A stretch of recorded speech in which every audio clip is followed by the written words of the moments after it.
You may have heard the phrase, different strokes for different folks, and that even rings true for your ideal date night. We are so happy to have the owner of Moxie Mama, Sam Ditka, back to discuss what each Enneagram type might prefer to do this Valentine's Day. You've been with us before. We had so much fun learning about Enneagrams. Yes. And now we're going to apply that knowledge to dating. Yes. And Valentine's Day. So we're going to go through, I think, each of the numbers. Yeah. And you could kind of talk to us about what each of them would like to do for Valentine's Day. Is that right? Yes. So each of what I did is created the ideal date for each type. And I can explain a little bit about why that would be the perfect date for them. Amazing. Okay. As someone who doesn't know their Enneagram number, I am learning so much in this segment. So let's go. I am ready.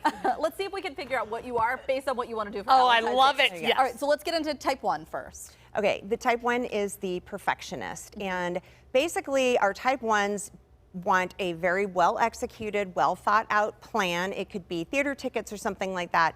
They don't want to have to make the plan, but it also better be perfect. Everything about it. No pressure. No pressure.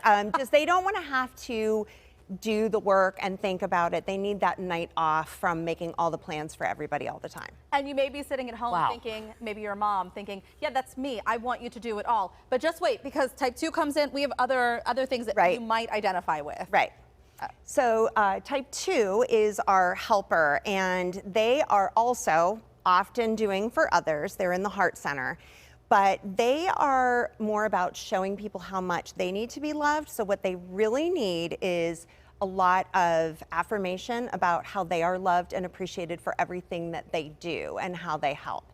So that can be probably a quieter night, very romantic, lots of words of affirmation for this person to know that they are loved and appreciated for all they do to help others. So far, do you think you're a 1 or a 2? I'd be a 1 because that's a cheap date. And unfortunately, that is not something I ever am.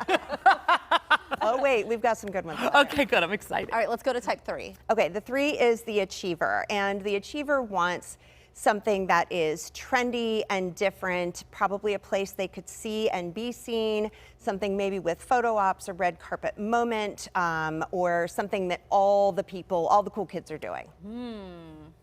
Yeah. See, I would say my former self would have been, yeah. Would you, now you're more of like a, let's just. Again, soft pants are my favorite. I think more waistbands, the better.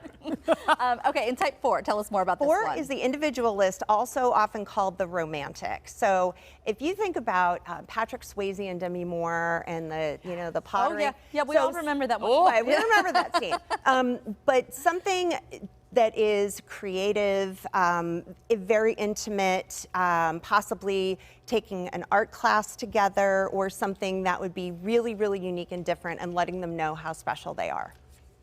I'm just trying to figure out who you are yet. I know. don't know. I'm still rocking with 1. I like her a lot. You like Yes. number 1. Yep. Okay.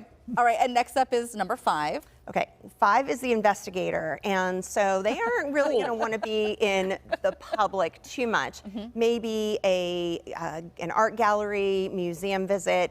I think another great date for the Enneagram 5 would be like a murder mystery game that the two of you could play together. So there's a lot of thinking, digging for information, but also kind of just those two people.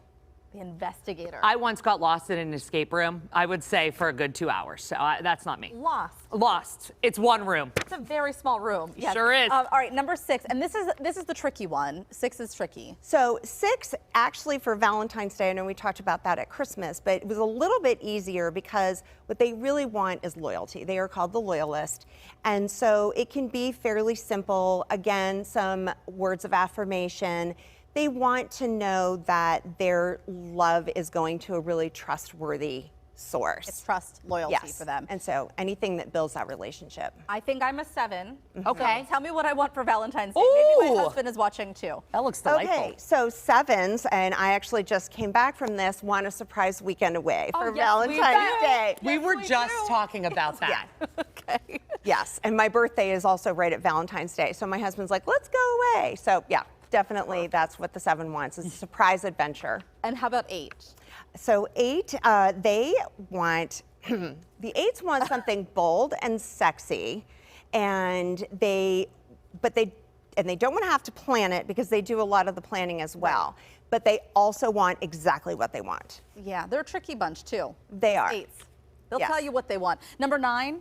So 9 is the peacemaker, and they're going to be really happy with a cozy blanket at home, maybe bring them a cup of tea, watch some movies together, just some real good quality time. Okay. 9 or 1. Yeah, it's either 9 or 1. I don't mind things being brought to me either. I think both of these things don't happen enough. So this is amazing. Fellas, take notes. Sam, thank you so much. Love the whole outfit, by the way. Oh my God. So looking great. Beautiful. Thank you. If you would like to schedule an Enneagram session with Sam, we'll have that information on our website, kdka.com/talkpittsburgh.